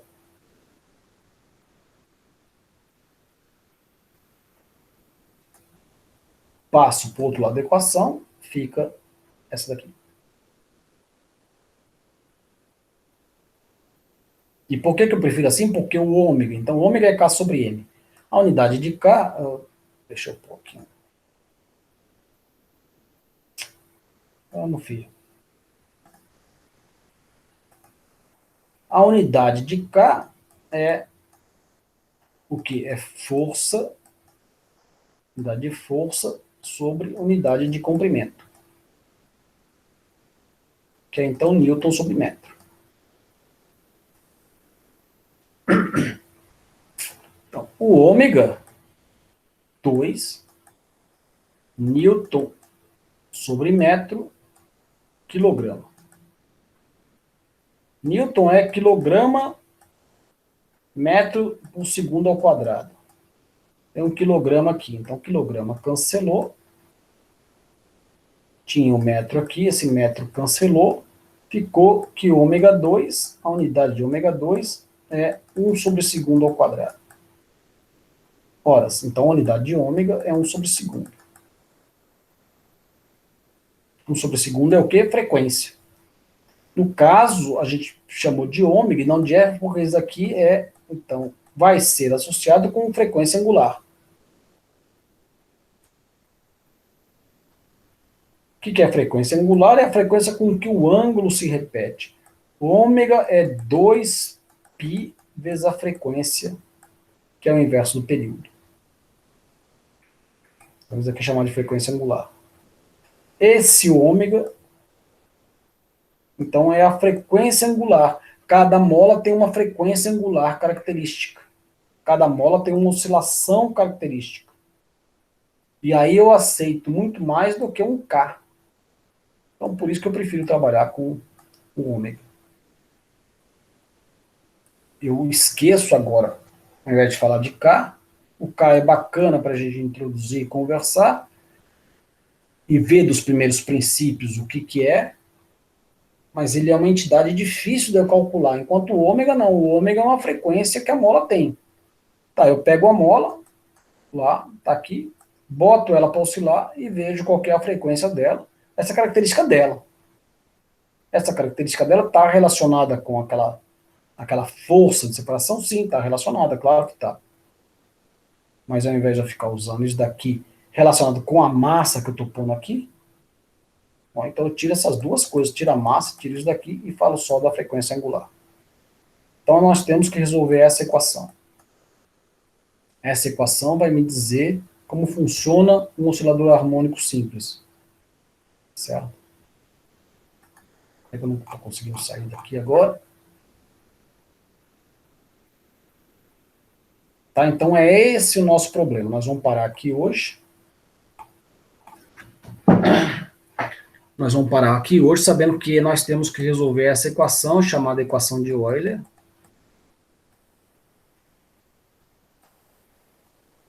Estudar as soluções dela, entender que esse daqui é, então, o caso de um oscilador harmônico simples. Essa sigla aí agora vai perseguir um pouco mais. E aí, a hora que isso daqui estiver bem entendido, quer dizer, a gente já entendeu bem até agora. Agora nós vamos equacionar bem, ver o resultado das equações. Depois a gente vai começar a complicar ele um pouco. Primeiro a gente vai ver, então, essa equação em detalhes, porque depois eu já entendo que a solução dela é isso. Quando eu estiver escrevendo um outro sistema, eu chegar nesse mesmo tipo de equação, eu já sei a solução, não preciso resolver de novo. E não preciso resolver a cada vez que eu apareço com ela. Cada vez que eu apareço com ela, eu já sei, a solução é tanto. Não. Basicamente já foi o que a gente fez agora, só virando ela na vertical aqui, né? A gente já viu que deu o mesmo sistema lá, de eu colocar ele aqui no chão. Né? Deu a mesma equação. Então, eu resolver essa equação é a mesma coisa. E em outros problemas, a gente vai chegar numa mesma equação. Vai chegar sempre em alguma coisa do tipo D2, dt2, Pronto, não é do x agora é do θ, do ângulo. Mais alguma coisa que está aqui, então, que eu chamo de ômega 2. Θ igual a zero. Ora, qual é a solução? A solução é a mesma que essa daqui. Então, se a solução dessa daqui é banana, a solução dessa daqui é banana.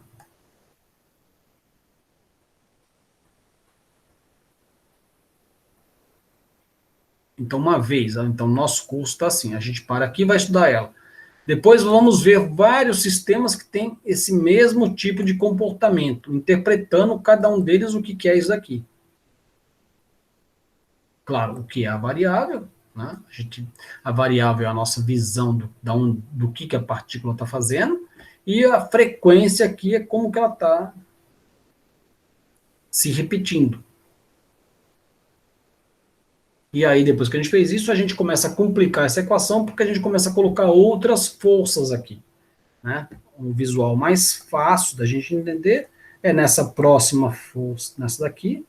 Falar, bom, mas espera aí, esse sistema assim não é tão perfeito aqui não, porque eu não coloquei atrito, então depois eu começo a colocar atrito. Né? Se esse bicho está se movendo para lá, tem um atrito para cá. Se ele está se movendo para cá, o atrito é para lá. Então o atrito também tem uma relação complicada aqui. O atrito, às vezes, está na mesma direção que a velocidade, às vezes ele está oposto à velocidade. A força aqui está sempre oposta ao x. E o atrito? O atrito, às vezes, está para a esquerda, às vezes está para a direita. Nós vamos ter que equacionar isso daí tudo. Tá? Mas, por hoje, se vocês não tiverem perguntas, a gente para. Se tiverem perguntas, eu tento responder. Alguma dúvida? Até aqui está claro? Como é que está a situação aí? Tudo certo, professor. Tranquilo, professor. Tranquilo, está muito fácil ou tranquilo? Vocês não querem nem... Se está muito fácil, a gente pode dificultar a coisa, não tem problema não. Complexo. Tá complexo? Tá. Ah, Rubens, você tá falando só para eu não dificultar, né? Eu tô brincando que eu vou dificultar, não vou dificultar não, tá certo? Eu só quero que vocês entendam o que eu falo. Se você tá falando sério que tá complexo, a gente tem que ver um jeito de facilitar, porque nós temos que entender isso. Vou parar a gravação já.